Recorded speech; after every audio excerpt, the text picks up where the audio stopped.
Is your check engine light or EPC light stuck on the dashboard? Don't worry. Follow these steps to diagnose, fix, and reset the warning lights safely, even if you're not a mechanic.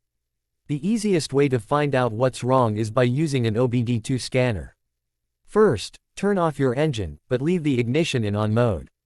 Next, plug the scanner into the port under your dashboard.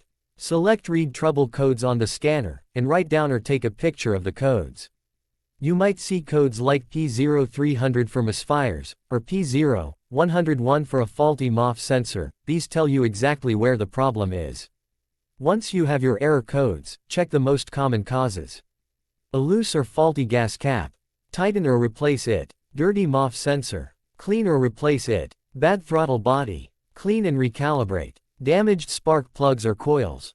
Replace them. Faulty O2 sensor. Replace it. Wiring or fuses. Inspect and repair. Fixing these first is very important. If you just reset the lights without solving the problem, they'll come back.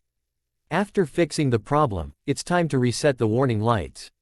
Method 1. Using the OBD2 scanner, plug it in again, select Erase Trouble Codes, turn off the ignition, and then start the engine. Check if the lights are gone. Method 2. For some cars, disconnect the negative battery terminal for 10 minutes, reconnect it, and start the car.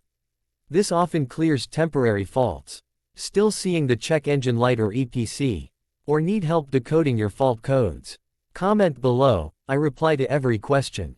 Remember, always diagnose before resetting, and use a good quality OBD2 scanner for accurate results. If the lights come back immediately, there might be a deeper mechanical or electronic problem. Get it checked by a professional. And that's it. That's how you fix and reset the check engine light and EPC light on your dashboard. If this video helped you, smash that like button, leave a comment, and subscribe for more step-by-step car repair guides. Thanks for watching, and drive safe.